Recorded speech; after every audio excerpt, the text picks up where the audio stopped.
જય ગૌ માતા, જય ઠાકોરજી, દંડાત પ્રાકૃતિક ફાર્મ, નારણભાઈ વસરા. ચાલો મિત્રો, આજે આપણે વાત કરવાની છે. એક પ્રશ્ન એવો હતો કે ગાયને વિહાણા પછી એક વેતરથી બીજા વેતરની વચ્ચેનું અંતર કેટલું રહેવા દેવું. તો ચાલો મિત્રો, આપણે એ વાત એની પહેલાં કરીએ. એક સરસ મજાનો પ્રશ્ન જે આમાં કોમેન્ટ કરેલો છે કે તમે બ્રાઝિલના સીમન ક્યાંથી તમે મેળવેલા છે. તો મિત્રો, હું તમને જણાવી દઉં કે બ્રાઝિલના સીમન મારા પંજાબના એક મિત્ર છે, એના થ્રુ, અને એને મને અહીંથી વાયા મીડિયા બીજા વ્યક્તિ દ્વારા સેટિંગ કરાવી દીધા હતા. અને એ આવનારા સમયમાં થઈ જાય ખરી, પણ હવે એ વસ્તુમાં કેટલી એક્યુરેસી છે અને એનું કેવું રિઝલ્ટ છે એ ખરાઈ કર્યા પછી આપણે કોઈને સજેસ્ટ કરી શકીએ. અને કેમાં રંગરૂપ કે અત્યારે હાલના દેખાય, દૂધ તો એમાં પછી વ્યાય કાં વાછડું આવે કે વાછડી આવે, આપણે એકની ટ્રાય કરેલી છે, એ પછી આપને ખ્યાલ આવે. તો આપણો કહેવાનો હેતુ, ધ્યેય અને માત્ર મિનિંગ માત્ર એ છે કે આપણે કોઈ પણ વસ્તુ જે ટ્રાય કરેલી હોય ને, એમાં કોઈ પણ બીજા વ્યક્તિ છે એમાં ક્યાંય છેતરાય નહીં, એના માટેનો કહેવાનો આપણો હેતુ હતો. અને એક આપણા મિત્રની કમેન્ટ હતી કે ખૂબ સરસ, અમારી પાસે પણ મોહનની વાછડી છે, ખૂબ સરસ. તમારી પાસે જે મોહન, અશોકભાઈ વાળો મોહન, આપણે એનો બાપ એ મોહન છે, એનો બાપ કિશન, અને કિશનનો બાપ ગરેડિયો ઉર્ફે ઢોલીનો, જે દેવેનભાઈ સોનીવાળો. અને એ જ ગરેડિયાની ડાયરેક્ટ ઓળખી આપણી પાસે અત્યારે જે આ ઊભી છે એ. અને હું તમને જે મોહન કહું છું, જે આ ઓળખી, આ મોહનની ઓળખી છે એ ભરતભાઈ ઝાલાવડિયા છે. સ્વામિનારાયણ કુંડળ મંદિરમાંથી લઈ આવ્યા હતા મોહન, અને એ મોહનની આપણી પાસે ઓળખી. અને એ જ મોહનના ડોઝ આપણે 1000 રૂપિયામાં લઈ આવ્યા હતા, અને અત્યારે એ મોહનના ડોઝ ₹25,000 રૂપિયામાં વેચાણ થાય છે. એટલે ખૂબ સરસ. અને એ મોહન પણ બહુ સારો હતો, કલર લાલ હતો, પણ માથું, કાન, કટ કન્ડિશન એ આપણો જોયેલો, મોઢું એકદમ શોર્ટ, બહુ સારો હતો. અને એની માં પણ અહીંયા આપણે દેવેનભાઈની હતી. તો આપણે જે મેન વાત છે, વાત ઉપર આવીએ કે ગાયનું એક વ્યાજણ અને બીજા વ્યાજણ વચ્ચેનો અંતર કેટલું આપણે રખાય. તો હું તમને કહું કે જો આપણી આ ગાય છે સોનલ, બરાબર, આ એનો વાછડો તમને બતાવું, લગભગ 3 મહિના જેવો થયો હશે. જો આ સફેદ કેવો રહ્યો વાછડો,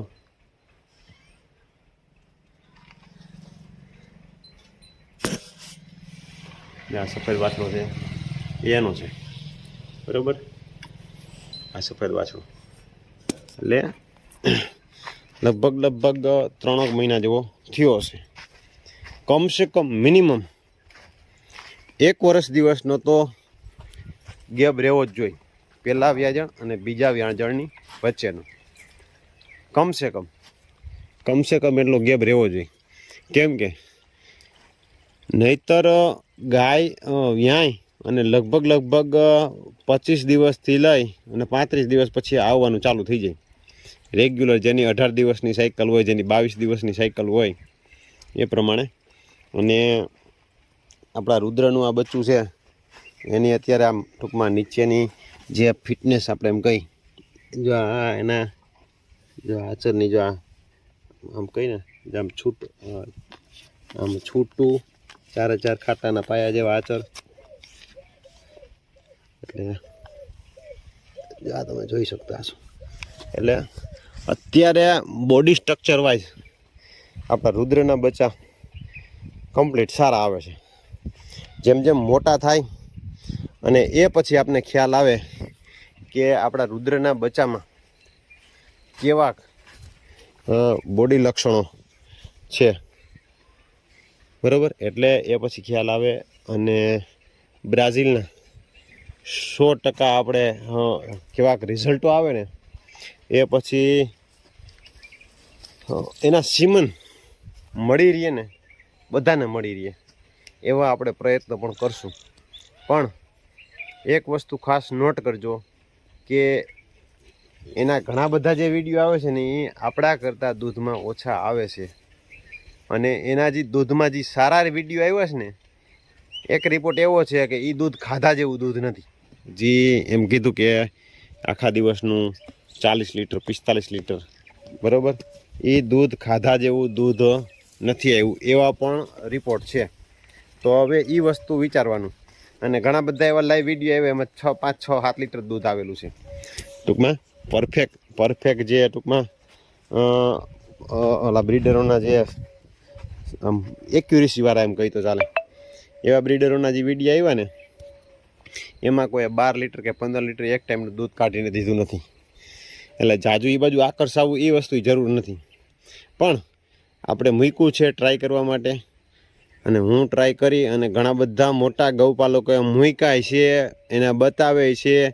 માત્ર ખાલી વિડીયામાં બતાવે છે કે પછી ખાલી પબ્લિસિટી મેળવવા માટે કે પોતાનું નામ મોટું કરવા માટે ખાલી બતાવે છે કે અમારી પાસે બ્રાઝિલનું છે.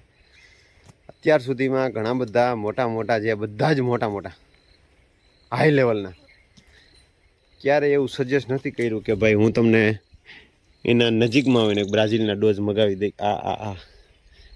નહીતર પંજાબવાળા લોકો છે એને તો આજથી લગભગ જાજો ટાઈમ પહેલાં એને ત્યાં તો હોડકા આવીને વ્યાંય ગયા ને એના હોડકા વ્યાંય ગયા છે બરાબર. પણ મારા એક મિત્ર છે એ ટૂંકમાં આવી રીતે આમ એક અમારે ગાયનું ગ્રુપ છે એના સંપર્ક દ્વારા આવ્યા અને ચર્ચા ઘણી બધી થઈ એના માધ્યમથી. અને એટલા બધા મોંઘા પણ નથી, પોસાય એવા છે. એટલે ખાસ પણ મેન વસ્તુ એ છે કે આપણે જ્યાં રિઝલ્ટ આવશે ને કેવું છે પછી આપણે એમાં આગળ વધવાનું. ત્યાં સુધી આપણે આગળ નથી વધવાનું.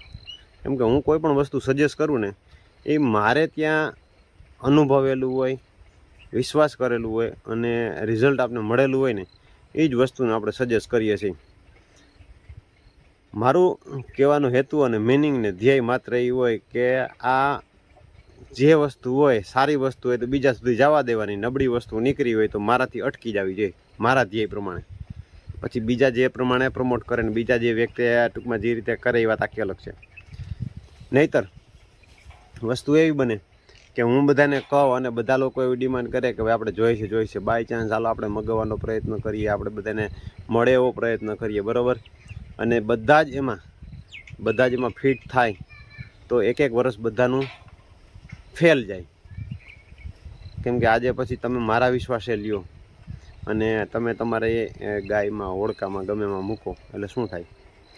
એટલે ખાસ આપણો એવો અભિગમ છે કે ભાઈ જો મારે ત્યાં જો આમાં રિઝલ્ટ આવશે, આપણે ત્યાં ઓળખી સારી જ છે, આનો બાપ સારો છે, આની મામાં દૂધ સારું છે, આના બાપની મામાં દૂધ સારું છે, અને જો એ પ્રમાણે થશે તો જ આપણે આગળ વધવાનું છે, નહીંતર આપણે આગળ નથી વધવાનું. ચાલો નવા વિડીયો સાથે મળશું. જય ગૌ માતા.